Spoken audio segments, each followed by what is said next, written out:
Okay, I think we have everybody we're going to get. I'm Patrick Clowes, and welcome to the Real Estate Think Tank.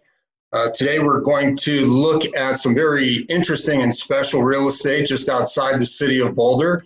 If you're interested in Boulder County real estate, if you're interested in good deals in real estate, and if you're interested in rural property anywhere, you will find this of interest. Let me share my screen with you so that you can see what I am talking about.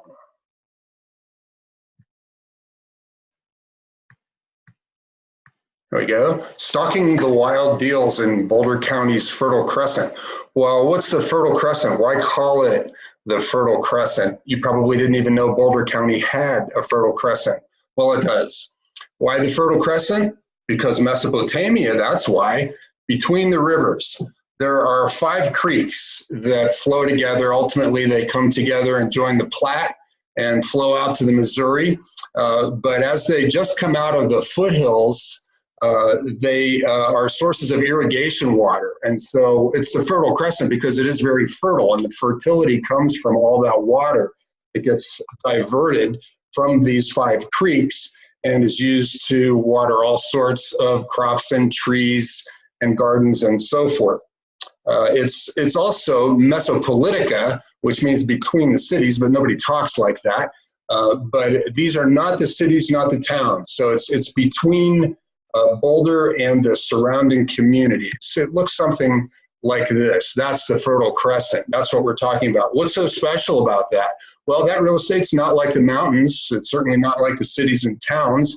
And it's also not like the rural property farther east where the water is more consolidated into just a few tributaries to the Platte, and the ground is much more level. So it's much more dry, many fewer trees, and just a completely different feel to it.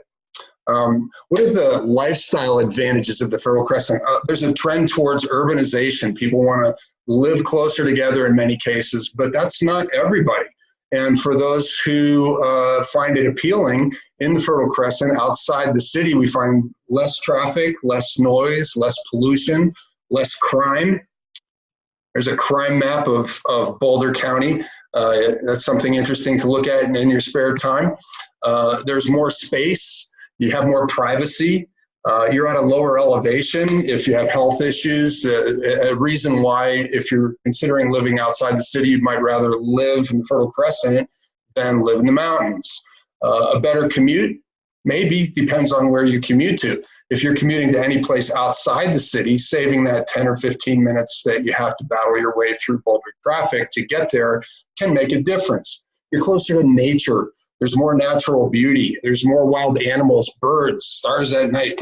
So I have owned 5 properties, my wife and I, in the Fertile Crescent. We own 3 of them now, and we really find it a wonderful lifestyle. Not to besmirch our fair city of Boulder or any of the surrounding towns, but for the right person, this is really a great place to live. There's some financial advantages as well. No water bill. Your water comes from a well. It just costs the electricity to run the pump, change the filter once in a while. There's no sewer bill. You have a septic system. There's no HOA, no intrusive quasi-government HOA breathing down your neck. Of course, the flip side of that is your neighbor doesn't have one either. So if they want to paint their house pink, they can. Fortunately, they don't. The sales taxes are lower. If you buy a $40,000 automobile, you'll save $1,600 if you live in the Fertile Crescent. The utilities that you do use have a higher rate of sales taxation in Boulder than outside as well. So there's an agricultural exemption in some cases. That's not too widely used, but it's something to consider if you have something that makes money from agriculture, either farming, beekeeping is a way to get into this potentially. If you have a home-based business, you have more room for it, and you have greater ability for storage, so you don't have to go find a storage unit someplace. Check this out. The price per square foot in the Fertile Crescent in Boulder is 60% higher than in the Fertile Crescent. And this has remained true over time. And the lots in the Fertile Crescent are much larger on average than are the lots in the city of Boulder. So it really is a great deal. We even do this in our advertising.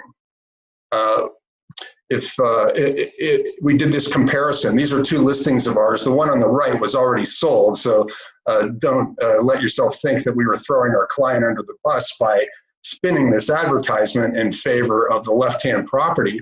But it just gives you a good point of comparison. The house on the left is single family. It's on over an acre, and it's twice as big as the 3-bedroom condo on the right, and yet the condo on the right sold in just a few days, and the house on the left is still available. If you are a buyer looking in the Fertile Crescent, this is one of the reasons why sometimes people shy away from the Fertile Crescent. It's because of a lack of knowledge. They don't know much about wells or about septic systems or about easements or irrigation water or the things that impact the value of property outside the city. And it may be that their agent doesn't know about these things either. So if you are a buyer that's looking in the Fertile Crescent or in any rural area or the mountains for that matter, you really need to get someone on your side who knows what they're doing and has some experience. What kind of properties do we find in the Fertile Crescent? Well, there are 3 little historic towns. Niwot is the only one that really has a downtown, the town of Marshall, and the town of Hygiene. There's some non-subdivision land. These would be old farmhouses or tenant farmers' houses, or just somebody who years ago decided they wanted to get away from it all and move out into the country. I divide the subdivisions right around 1990 is a good dividing line. That's right when some changes in the county and how things were regulated took place. And then, so the subdivisions from before 1990 are different from the ones after 1990. There are also some luxury estate subdivisions. So whatever your economic capacity is, if you have a love of the outdoors and you want to live closer to nature, I invite you to consider property in the Fertile Crescent. Now, to sell property in the Fertile Crescent, we see that the price per square foot is quite different, and the days on market is also quite different. So properties in the Fertile Crescent perform differently. So there's a special set of things that a seller in the Fertile Crescent has to consider. He has to be aware that the consumer might not be aware of some of the functional aspects of this property. So we have to demystify those for buyers and make them accessible and attractive to them. And again, the agents sometimes, if they're city folk, they don't know about rural property and can't explain or effectively guide their clients in purchasing it. So we have to engage in some innovative marketing. You're being victimized by some of that right at this moment. In fact, we have to look at the buyer profiles. Who are the people that are likely to buy this sort of property and target our marketing towards them? And as always, we have to do great staging and professional visuals to present to the consumers. So what's hot in the Fertile Crescent? Here's an example. These people more than doubled their money in 4 years. Bought in 2015 for $665,000, and then sold just 4 years later for more than double that amount. Now, they did some things to the property, that is true, but they didn't do any $700,000 worth of work to the property. They did well. And that's a mid-century remodel on 2/3 of an acre, and they sold it in 7 days. In contrast, we have this 8,000 square foot monster, and they bought it in 2008 for $1.457 million, and they still can't sell it today for $1.5 million. So after their expenses come out of there, they're actually going to lose money having held this property in an up market for over 10 years. So you do have to be careful what you buy, and you have to think about the resale when you buy, because one day you're going to have to sell it. Today's market in the Fertile Crescent, there's a 4-month supply of inventory.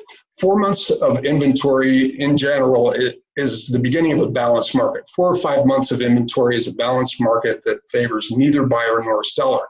In most of the towns around here in Boulder County, it's still a seller's market. Not as strong as it was a year ago, but still a seller's market. In the Fertile Crescent, it's starting to shift towards the balancing point, and buyers are getting an average discount of 4% off of the list price. Why do I think the Fertile Crescent is a good investment? Well, I'm very bullish on it, and it's because the cities are growing on both sides. Boulder there's a new policy regime in Boulder that favors high density, so there's a lot of building that's going on in Boulder, and Boulder's getting more and more congested. And some people don't like that. For some people, that's just a trade-off of living in a vibrant city.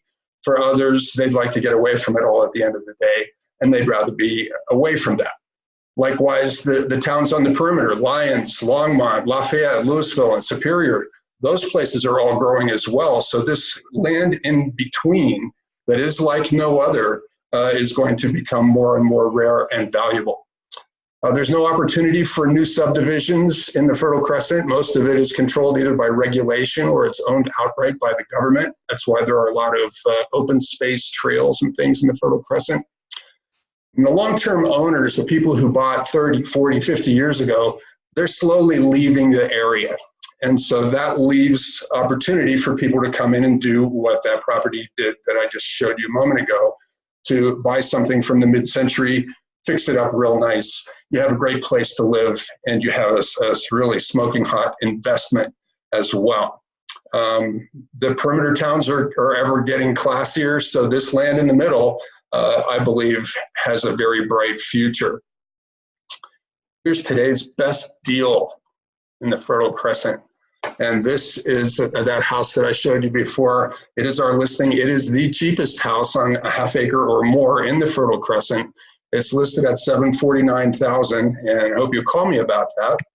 We're going to break for questions here in just a moment, but before, in case you have to go away before I go to questions, if you have questions later, please don't hesitate to call me or contact me. And that's not just about the Fertile Crescent, that's any place in the Denver metro area or in Boulder County. If you need advice about buying, selling, or remodeling, right now, a lot of you may have gotten your tax assessment. If you wish to appeal that and you want to form the arguments, I have a batting average of about 333. I've appealed 3 times and succeeded in getting my taxes reduced. So it's not a lost cause, but it's not a guarantee either. Anyway, that's all I have for you for right now, and we'll go to questions, and I thank you for listening.